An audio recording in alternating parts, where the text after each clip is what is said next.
Local bride says yes to the dress, but after the I-dos and the reception, it was time to get the gown cleaned and stored. Yeah, a lot of people do this, right? But when the shop that did all that closed, the dress was gone and the groom vowed to get it back. So he called Solve It 7. Here's Chris Anderson.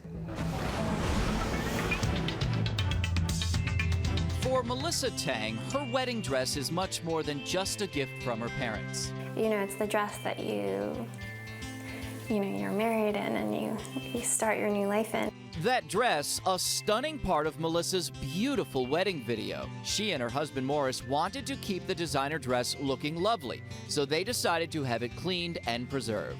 The bridal shop she picked had already done a fine job on the alterations, so she was confident the dress was in good hands. I trusted her completely to preserve and clean the dress for me.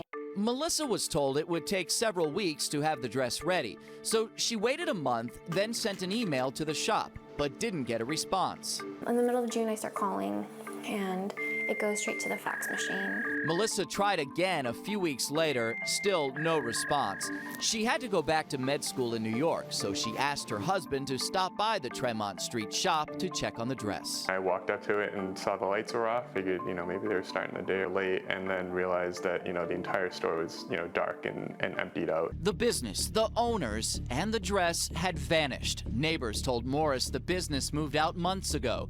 Panicked, he decided not to tell his new bride. She couldn't have done anything while she was in New York anyways, and I'm going to take care of this as my husbandly duties go. Morris tried social media, called the Better Business Bureau, even the district attorneys and attorney general's offices. Still no dress. With nowhere else to turn, he reached out to Solve It 7, and we contacted our expert. How do you go after a business that no longer exists? If something like that occurs, you have to be proactive. You can't sit back. Bob Harnez says even though the Tangs dropped the dress off at the shop, it's still their dress, and they have the right to get it back. The fact that they're not answering, the fact that they took my property, this could be considered a criminal act on their part. We sent the owners of the shop an email about Melissa's dress, and while we didn't hear back directly, Morris all of a sudden did. After I contacted you, that's where I guess the wheels started moving.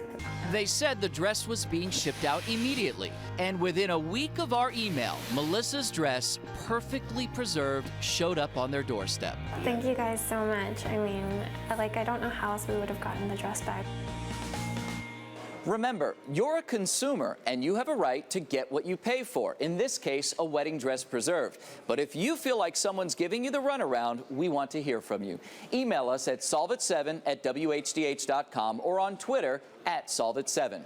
In the newsroom, Chris Anderson, 7 News.